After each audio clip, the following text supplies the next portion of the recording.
Thank you, Mr Speaker. To the Minister of Veterans Affairs, are there any areas where he believes war veterans are not receiving adequate support for their service to our country? Honourable Michael Woodhouse. Yes, Mr Speaker. Well, I think that veterans are generally very well supported. The Law Commission review identified a number of improvements to the level of that support, which is why this government agreed a $60 million package to better support veterans, including a complete rewrite of the 60-year-old War Pensions Act. I was pleased to introduce the legislation into the House last year. It's before the Select Committee and I look forward to their report.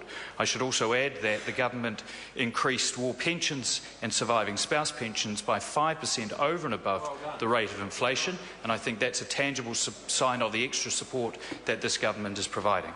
Supplementary. Supplementary question, Andrew Williams. To the Minister, why have almost 7,000 veterans' applications, nearly half of all applications, been declined in the last 3 years, often on the grounds that the veterans' medical records were either incomplete or had been lost or misplaced? Honourable Michael Woodhouse. Mr Speaker, the member is referring to a reply to an OIA request provided to him in a letter dated 15 November 2013. I should point out to the member that, quote, information is unable to be provided in relation to why claims have been declined. The Secretary for War Pensions then very helpfully provided data on all claims accepted and declined over a 4-year period. Now, that was probably not helpful in understanding the reasons for them, nor whether or not this indicated the number of claimants who were declined. And I'd be very happy to work with the member to further explain what that table meant. Supplementary question, Andrew Williams. Supplementary. Does the Minister know that in 2008, at the Tribute 08 Government Apology to Vietnam Veterans, that the then Chief of Defence, Sir Jerry Mateparae, assured veterans their medical applications would be given the full benefit of the doubt if their medical records were poorly maintained or misplaced by the New Zealand Defence Force, and why is this not happening? Mr Speaker. Honourable Michael Woodhouse. Yes, I am. I'm very well aware of the speech that the then Chief of Defence Force gave to Vietnam veterans in 2008 and of the commitment made.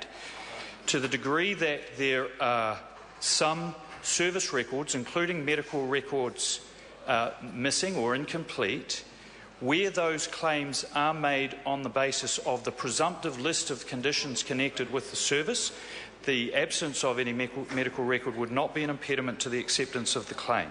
But I do accept that there have been some tensions around whether or not that particular commitment has been met, and I'm very happy to work with the member on any individual cases that he has, recognising that I, as Minister, cannot interfere with the decision-making process. Supplementary question, Andrew Williams. To the Minister, in the Minister's professional opinion, having previously also worked in the health sector, does he consider the treatment of nuclear veterans and their children as adequate duty of care? Mr Speaker. Honourable Michael Woodhouse. Well, I don't think my background as a health service manager provides any greater insight into that, but I am satisfied that the treatment of nuclear veterans is both evidence-based and presumptive, insofar as certain conditions are automatically accepted for those people who were, for example, involved in Mururoa or grapple. Supplementary. Supplementary question, Andrew Williams. Mr Speaker, to the Minister of Veterans Affairs, how does he respond to the fact that some veterans at the Mosgiel RSA in his own area of Dunedin can only afford to eat every second day, and that the RSA is providing food parcels to those veterans? Mr Speaker. Honourable Michael Woodhouse. I would be concerned to the extent that any veteran was not receiving the entitlements that was available to them and they were eligible for. So if there are any specific concerns, I would be very happy to hear them. Question number 9, Darian Fenton. Thank you, Mr Speaker. My question is to the Minister of Transport.